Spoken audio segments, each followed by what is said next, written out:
નમસ્કાર મિત્રો, હું મારા જીવનમાં આજે 69 વર્ષ પૂરા ત્યારે 70 વર્ષમાં બેઠો છું. મેં ઇન્ડસ્ટ્રી ચાલુ કરી 15/5/72 અને આજે 52 વર્ષ મારી કંપનીના થયા છે. આમ જોઈએ તો હું 14 વર્ષની ઉંમરે આ ધંધામાં ડાયમંડમાં આવ્યો હતો અને આજે આ લેવલ ઉપર મારી કંપની છે. શાંતાબેન હરિભાઈ ચેરિટેબલ ટ્રસ્ટ 50,000થી બાળકો વધારે ભણાવે છે. આજે અમારું વાત્સલ્યધામ પણ ચાલે છે. અનાથ અને ગરીબ બાળકો ને મફત ખાવા પીવા રહેવાને એજ્યુકેશન આપીએ છીએ.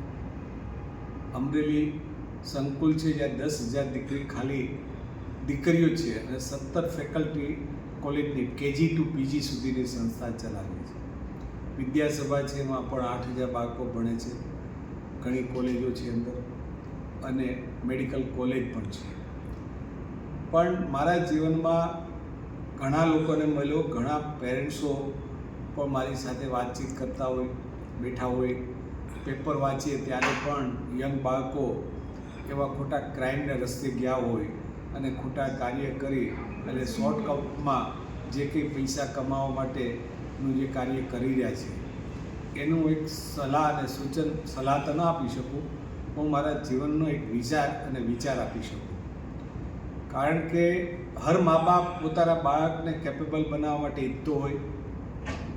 મા બાપે મહેનત કરી અને બાળકને સારી સ્કૂલમાં મૂક્યો હોય, ભણાવ્યો હોય, સારા કપડાં પહેરાવ્યા હોય અને એ જ્યારે સ્કૂલમાંથી કોલેજમાંથી ભણીને આવીને કોઈ પણ વ્યવસાયમાં જાય છે અને કોઈ નાનો મોટો ધંધો કરે છે અને કરાવે છે મા બાપ.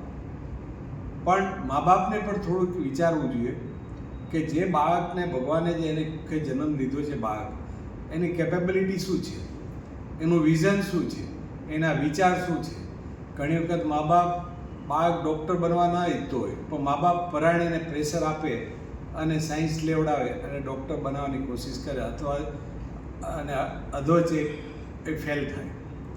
પણ મા બાપને પણ વિચારવું જોઈએ કે એના બાળકમાં શું કેપેબિલિટી છે, કઈ ટેકનિક છે એની પાસે, કેવું વિઝન છે, કેવા વિચારો છે અને ભગવાને જે આપેલા વિચારો અને આપેલી શક્તિમાં જે બાળકને જો મોટો કરે, એને આગળ વધારે, તો જ એ બાળક એના લેવલ ઉપર અને લેવલ ઉપર જઈ શકે.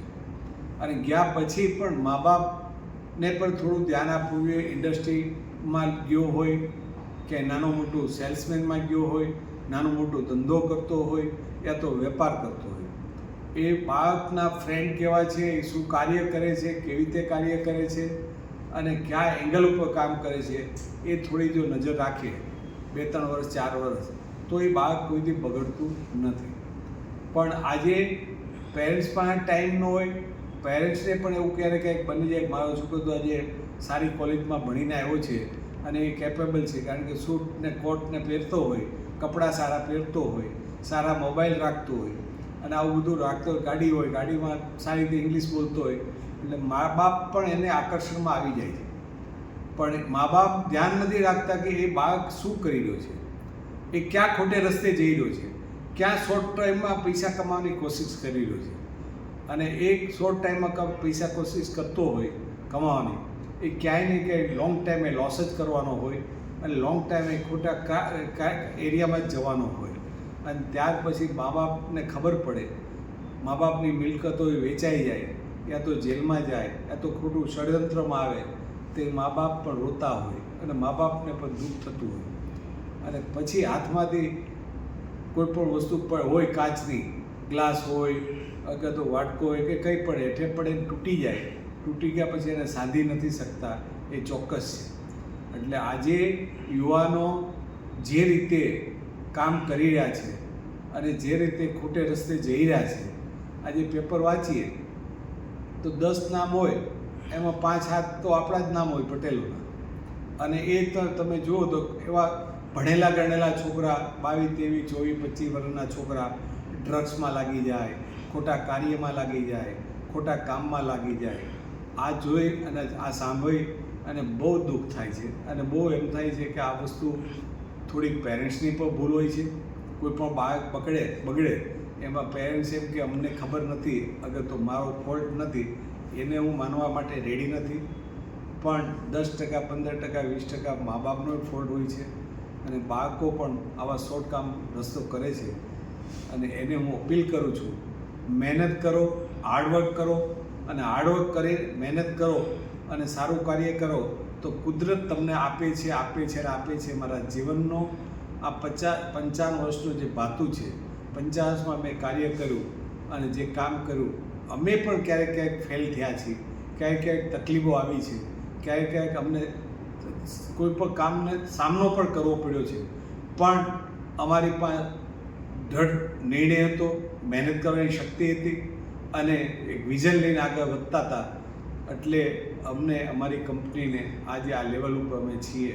અમારા બાળકો પણ સારી રીતે રહી શકે, સારી રીતે કામ કરી શકે છે અને સારી રીતે અમારી કંપની ચલાવી શકીએ છીએ.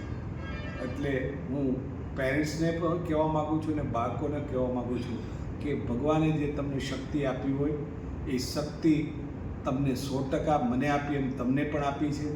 પણ કોઈ સમય 6 મહિના લાગે, કોઈને 12 મહિના લાગે, કોઈને 2 વર્ષ લાગે, કોઈને 5 વર્ષ લાગે અને કુદરતે તમને જે લખીને આપ્યું છે, ભગવાને આપણે વિધાતાએ જે લખ્યું છે એ જ પ્રમાણે પ્રાપ્ત થવાનું છે.